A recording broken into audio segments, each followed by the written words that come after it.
Hablamos con don Hugo Torres, es jefe en retiro del ejército de... No, perdón, soy general de brigada. General de brigada en retiro. Sí. Gracias por estar aquí en Acción 10 en la mañana.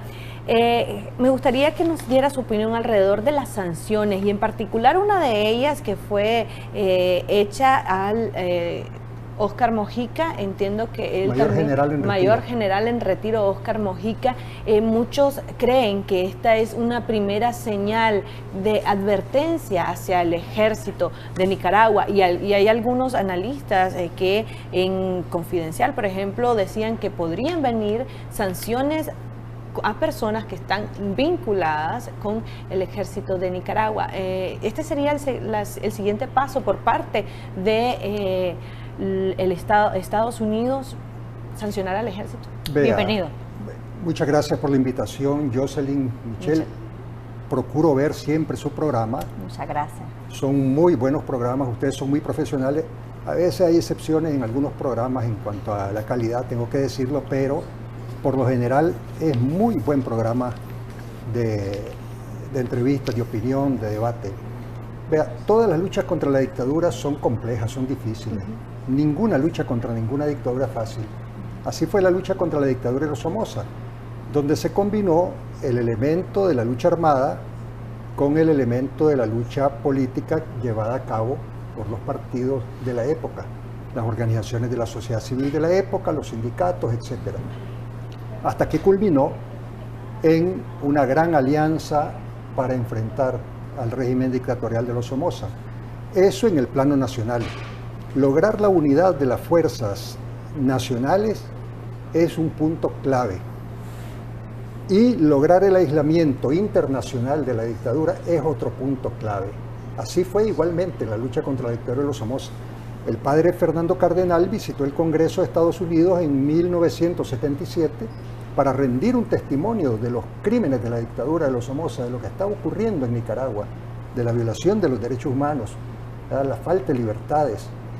Y el padre Miguel de Escoto, ya poco tiempo antes del derrocamiento de la dictadura, ocupó el escaño de Panamá en la Organización de los Estados Americanos, ¿verdad?, para atacar a la dictadura de los Somoza y para pedir el concurso de la comunidad internacional para el aislamiento de la dictadura. Esos elementos, más otros esfuerzos que se realizaron en el plano internacional, como fue el esfuerzo con los países del denominado Grupo Andino en aquella época, donde estaban México, Venezuela, otros países, fueron aislando a la dictadura de los Somoza a tal punto que se quedó sola y sin el apoyo de su tradicional benefactor, que era los Estados Unidos, porque también le quitó su apoyo el gobierno del presidente Carter.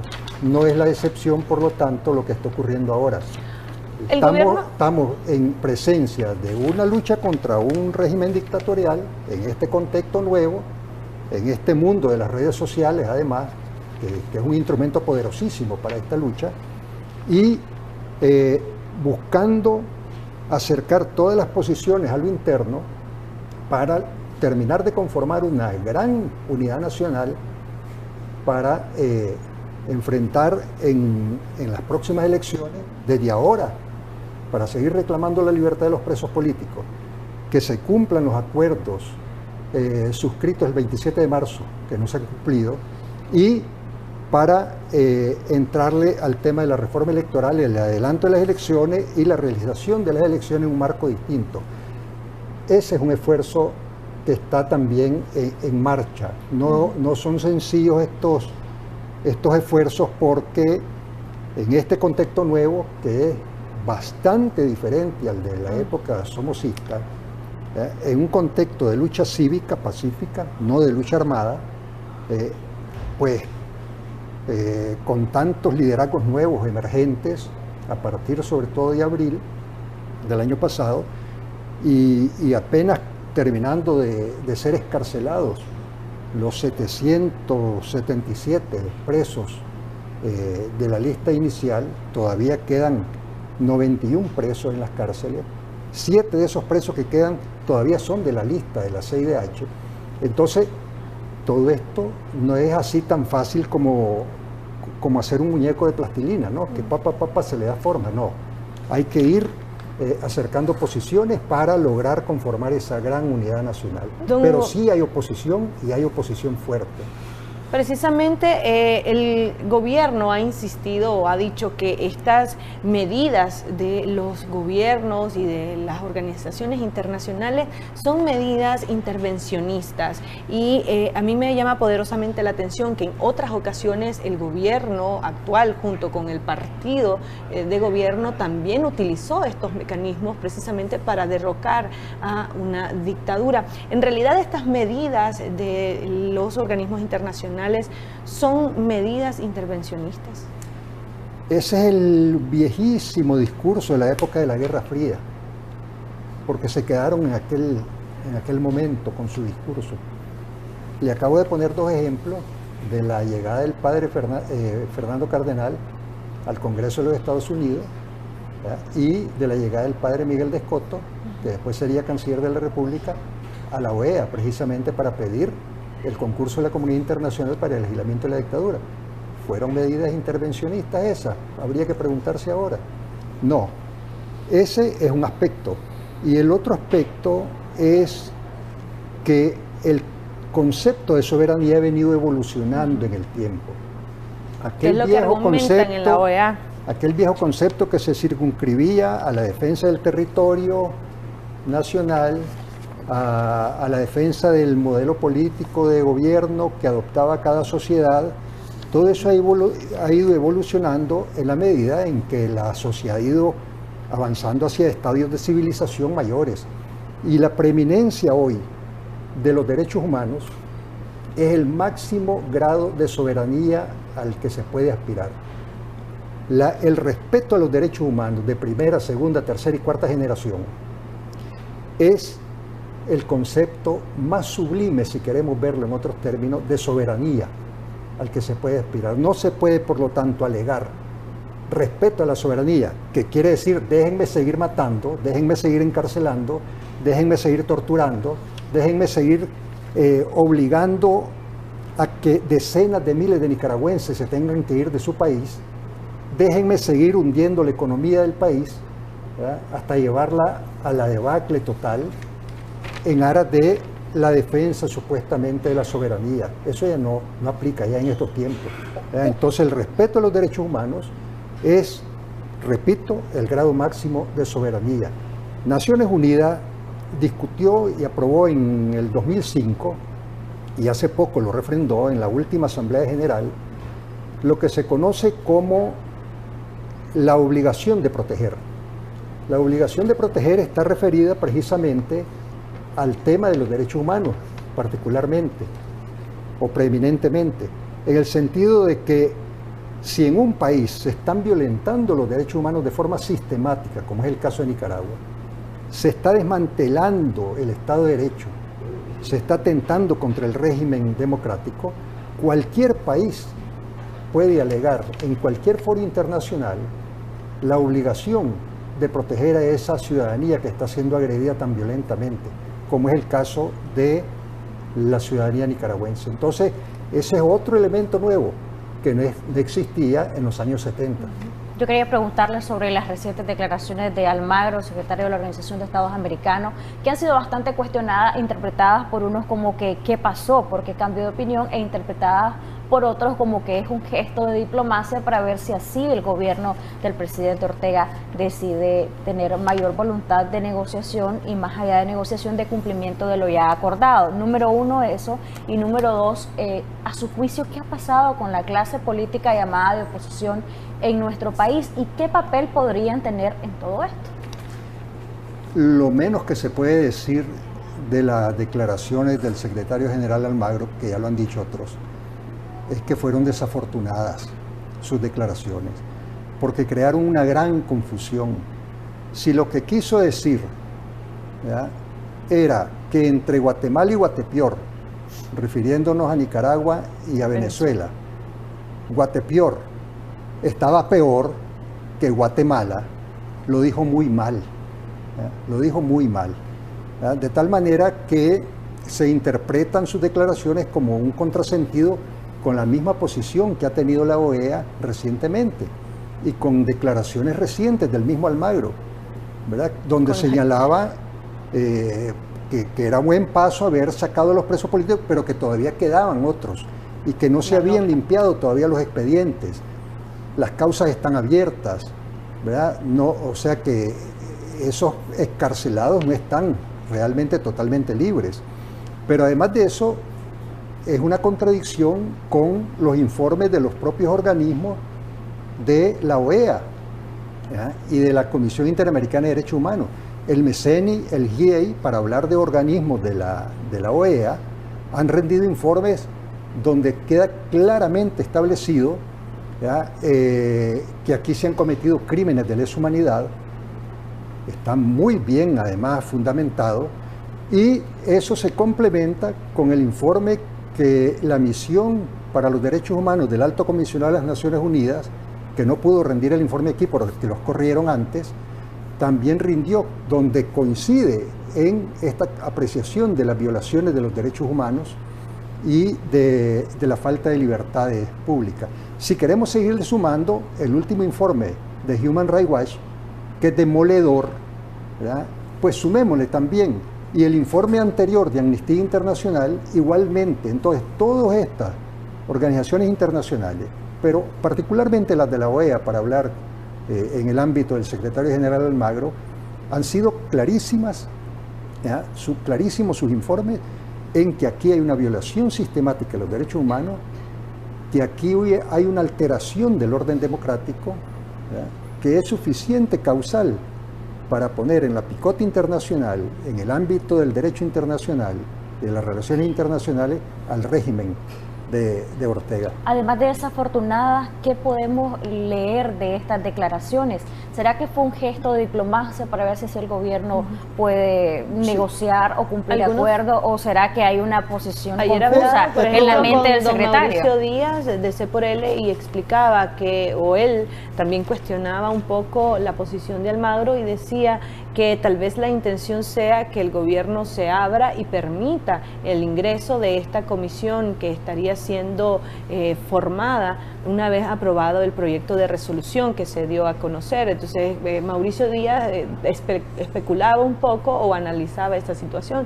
Quizás sea esa la intención de Luis Almagro, bueno, considerando también que la última nota de prensa de la OEA pues, fue bastante dura en comparación con estas declaraciones. Es probable, Michelle y Jocelyn, que esa haya sido la intención de Almagro, porque si no, uno diría estamos en presencia de una personalidad bipolar. En términos políticos, ¿verdad? Porque no puede ser que una figura tan relevante como él, con el cargo tan relevante que ocupa, caiga en este tipo de contradicciones. Entonces es probable,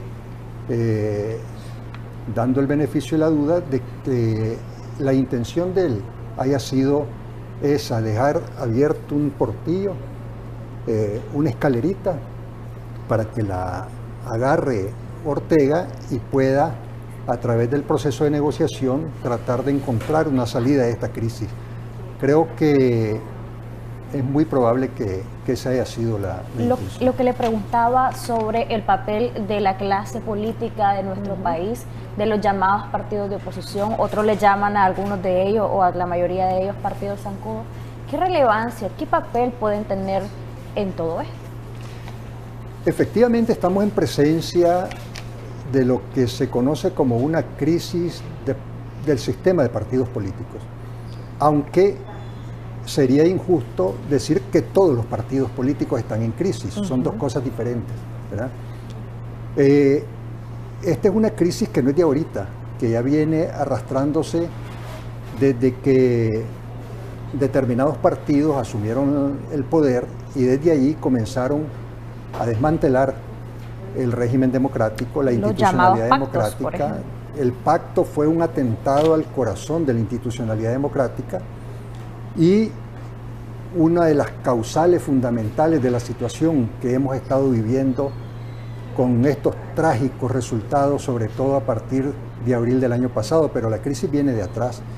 Pero hay otros partidos que no forman parte de esa triste, célebre élite, ¿verdad? Pero de todas maneras hay que revisar todo el sistema, porque los partidos políticos van a seguir jugando un rol, ¿verdad? en la vida política del país. Y será a través de partidos políticos o de nuevas organizaciones políticas como la suscripción popular que se está reclamando para las próximas elecciones, y creo que es parte de todas las propuestas de reformas electorales que se están trabajando, la devolución de las personalidades jurídicas a los partidos que arbitrariamente se les arrebató en estos años para entrar a la carrera electoral, ¿verdad? Y para poder terminar con este régimen, ¿verdad?, que es necesario para que Nicaragua no termine de hundirse más. Entonces habrá que revisar todo eso, habrá que revisar la ley, hacer una ley de partidos políticos apropiada a estos nuevos tiempos por venir, pero sobre todo habrá que fortalecer el marco democrático, la institucionalidad democrática, ¿verdad?, y fortalecer el respeto a la Constitución y a la ley, porque en ese marco es que se tiene que inscribir la actuación de los partidos políticos. Entonces, todas estas generaciones nuevas, que además de eso han pagado con sus vidas y han pagado con la cárcel y la tortura y el exilio, tienen un rol protagónico de primera línea en este esfuerzo, ¿verdad? No se trata de llevarse, como se dice popularmente, en el saco a todos los partidos políticos, porque no, sería injusto, sería incorrecto, además, no sería apropiado en términos políticos. Hay que establecer la diferencia. Los zancudos, los zancuditos, los neozancudos, eso, por supuesto, son instrumentos del régimen para tratar de vender la imagen de pluralidad política y permanecer en el poder a través de farsas electorales en las cuales hace participar a estos partidos. ¿El Frente Sandinista también debe continuar en esta vida electoral? ¿Y qué partidos pueden tener moral para estar ahí, digamos, sí, en esto, en las negociaciones, en el proceso? Eso la población tiene la última palabra en eso, ¿verdad? Y la población se ha venido expresando en que toda la reforma electoral debe discutirse en la mesa de negociación entre la delegación del gobierno y la alianza cívica, que es la que está. Los partidos políticos se les consultará en algún momento, ¿verdad? Se les consultará en algún momento, todavía eso no está definido, pero la negociación debe ser en la mesa con la alianza cívica y la delegación del gobierno. Se tendrá que consultar a organizaciones de la sociedad civil, a partidos políticos, a las organizaciones de las madres de los asesinados, a los familiares de los presos políticos, a los mismos presos políticos, a todo el entorno político y social. Precisamente le preguntábamos a José Adán Aguirre sobre esa reingeniería que han sugerido algunos analistas y algunos sectores por el tema de que dicen no hay la suficiente representatividad de todos los sectores en la mesa, pueden estar detrás, pero no en. ¿Su opinión al respecto está de acuerdo con este planteamiento que deberían de ocupar lugares también estas otras personas que tienen liderazgo? Usted lo ha llamado liderazgos nuevos, liderazgos emergentes. Vea, yo me siento representado por la Alianza Cívica y mi partido, el MRS, forma parte del Frente Amplio por la Democracia, del FAD, que a la vez forma parte de la Unidad Nacional Azul y Blanco, ¿verdad? Creo que si llegara a la mesa de negociación, a la delegación de la Alianza Cívica, un par de figuras relevantes de los excarcelados, por ejemplo, queridos por la población, sería un plus, resultaría en un reforzamiento, ¿verdad?, de esa mesa de negociación, ¿verdad?, sobre todo por la autoridad política y moral que tienen y por el cariño que la población les profesa. Eso sería importante. No sé si en calidad de miembros o en calidad de asesores, pero desde mi punto de vista sí podría ser beneficioso. Pero lo otro que no podemos pretender, creo, es de que en la mesa de negociación esté un representante de cada organización. Eso sería difícil de conciliar, difícil de manejar. Yo creo que la representatividad de los miembros de la Alianza Cívica se la da el apoyo que tenga de la población en su conjunto. Y hasta hoy creo que hay apoyo. El hecho de que en determinados momentos se les hagan críticas, a veces críticas serias, no es malo. no debe verse de manera negativa. Eso es bueno. La crítica construye, la crítica hace que uno rectifique, la crítica hace que uno mejore su actuación, ¿verdad? Y precisamente en representación de la gente que está haciendo la crítica. Yo creo que no hay que interpretar mal la crítica, ¿verdad? Hay críticas de todo tipo, pues, porque hay críticas también que cuando uno las ve dice, no, esto no es crítica, esto es parte de una maniobra para dividir, o esto es parte de una maniobra para deslegitimar el papel que está cumpliendo la Alianza o la Unidad Nacional Azul y Blanco en su caso, pues. Creo que la fortaleza de la unidad de la Unidad Nacional Azul y Blanco, que está en proceso de fortalecimiento en su relación con la Alianza Cívica, ¿ya?, y con los otros actores, ¿ya?, es clave para esta etapa que se nos viene con el adelanto de las elecciones y con las reformas electorales para llevar a cabo elecciones creíbles, transparentes, supervisadas, reformas electorales que no serán todas las que se desearía, ¿verdad? Las fundamentales tendrían que ser para poder garantizar que esas elecciones sean consideradas verdaderas.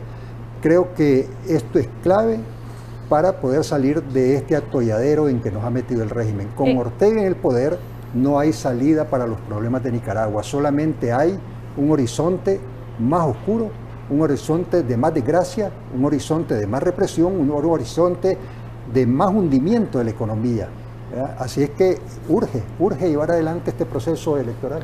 De cara a esta preparación y a esta unificación de todos los sectores, la Alianza Cívica y la Unidad Nacional Azul y Blanco deberían ir perfilándose ya como un partido político nuevo o aliándose a un partido de los menos malos que existen en el país. Yo creo que parte de la reforma, bueno, se tienen que devolver las personalidades jurídicas. El planteamiento nuestro es que todo aquel que se constituya o como partido político o como organización, alianza o suscripción popular que cumpla los requisitos que se establezcan para tal objetivo, pues se les tiene que dar la oportunidad de correr en un proceso electoral en esta coyuntura extraordinaria que estamos viviendo. Nosotros aspiramos a que se conforme una gran alianza para enfrentar al régimen en términos electorales, ¿ya?, con sus banderas, con su casilla, ¿ya?, y con el nombre que vaya a adoptar, ¿ya? Eso tiene que ser así. Pretender de que va a ser con los partidos zancudos, eso es un absurdo. Eso no va, ¿cómo decir? Elecciones sin reformas electorales y con partido zancudo es igual a farsa electoral, no más de eso. Eso, precisamente por esas farsas electorales, desde el 2011, el 2016, después con las municipales del 2017, es lo que nos tiene metido en este atolladero en que estamos ahora. José Aguirre decía que precisamente el ser heterogéneos es una demostración de democracia, de fortaleza de todos los sectores que están ahí en la UNAP y en la Alianza Cívica. Pero esto de ser heterogéneos lo hace que a lo mejor no estén, y él lo reconocía, no están totalmente unificados en las estrategias, que están en un proceso de aprendizaje, así lo llamó él. ¿Cuánto tiempo más se puede tomar este proceso de aprendizaje, tomando en cuenta que se está pidiendo un adelanto de elecciones, tomando en cuenta que hemos visto a una clase opositora, entre comillas, que ha estado bien dispersa, no han estado unidos? Y que quizás no cabe la comparación en su totalidad, pero sí en este sentido, en que también no hay una estrategia común en la UNAP y en la Alianza. ¿Su opinión al respecto? Mire, el objetivo estratégico está clarísimo. Hay que salir de este régimen para poder tener futuro. Eso está clarísimo. ¿A través de qué método? A través de elecciones, porque aquí se ha apostado a la lucha cívica, pacífica, que es una novedad en América Latina, diría yo, o por lo menos en Nicaragua, ¿verdad?, acostumbrados desde la independencia para acá a dirimir nuestras contradicciones con los balazos, a través de guerras civiles. Es una gran novedad y un gran esfuerzo que ha hecho la población, ¿verdad?, porque no es fácil que te estén atacando con AKs, con Dragunov, con lanzacohetes RPG-7 y todo, y aguantarte y seguir luchando pacíficamente, ¿verdad? Entonces, el objetivo estratégico está claro.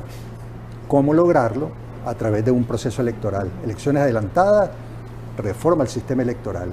Entonces, a mí no me preocupa en absoluto, ¿verdad?, de que somos heterogéneos. Ahí está una de las grandes virtudes de esto, ¿ya? La unidad en la diversidad, como diría el doctor Alejandro Serrano Caldera, ¿no? Entonces, en cuanto comience, que se terminen de cumplir estos acuerdos y se entre al carro de las reformas electorales, vamos a ver cómo todo el mundo se pone las pilas y empieza a correr rápidamente para aglutinarnos, para conformar. Para unificar estrategia. Para unificar estrategia y un programa básico, una especie de decálogo político para el post-Ortega, es decir, los pasos siguientes. Tampoco es que eso no exista, no. Hay una serie de programas, hay una serie de borradores que simplemente es cuestión de congeniarlos rápidamente para lo que se conocería como una especie de programa mínimo de gobierno, ¿verdad? ¿O un plan de nación? ¿O un plan de nación a largo plazo? Un plan de nación a largo plazo, claro, por supuesto. Creo que el norte en términos políticos, institucionales, está clarísimo, ¿no? Recuperar la democracia significa respetar la independencia de los poderes del Estado, respetar la Constitución, todo su ámbito, respetar la ley, la probidad de los funcionarios, escogerlos por competencia y no al dedo, que se acabe el caudillismo, etc. Y en términos económicos también está bastante claro, pues, de cómo recuperar la economía, ¿no? Porque tampoco es un terreno que se desconozca, ¿ya? Hay borradores, hay planteamientos ya al respecto, porque de esta situación tan horrible, tan violenta a que nos metió el régimen, debemos salir con una nueva Nicaragua, debemos salir con un país diferente. Cuando hablamos de conocer la verdad, ¿verdad?, de que se haga justicia, de que haya reparación y de que no haya repetición, estamos hablando de esto precisamente, ¿verdad? No es la interpretación antojadiza a su manera de la no repetición que ha hecho el régimen de Ortega. La no repetición es sobre todo responsabilidad del Estado, ¿verdad?, de que no se repitan estos hechos de crimen, de represión, de persecución, ¿verdad?, para que Nicaragua pueda vivir en paz y desarrollarse en el futuro, ¿verdad? No podemos seguir en estos ciclos que se suceden cada 30, cada 35 años de violencia perpetua que nos tiene sumidos en el atraso y en esta pobreza espantosa en que estamos. Ya para finalizar, como conocedor histórico de la política nacional y también internacional, ¿cuánto tiempo considera usted que va a tomar? Usted decía, no es fácil. ¿Cuánto tiempo va a tomar a Nicaragua el salir de esto? Depende solo de la voluntad del gobierno, depende de las presiones nacionales e internacionales, pero tomando en cuenta todo, ¿cuánto tiempo más podemos seguir en esta situación? ¿Cuánto tiempo más va a aguantar Nicaragua? Estamos luchando precisamente todos los nicaragüenses por encontrarle la salida a través de un proceso electoral, de elecciones libres, transparentes, adelantadas, como ya hemos conversado, ¿no? Y no vamos a repetir. Eso es lo primero. El tiempo de recuperación del país dependerá de los planes sobre todo en el tema económico, ¿verdad? Y dependerá también de que a Ortega no se le ocurra, en la etapa post-Ortega, querer gobernar desde abajo como lo hizo en los años 90, con sus grupos violentos. Ahí habrá que hacer todo un proceso de reestructuración de la fuerza policial, de limpieza de la institucionalidad, ¿verdad?, de que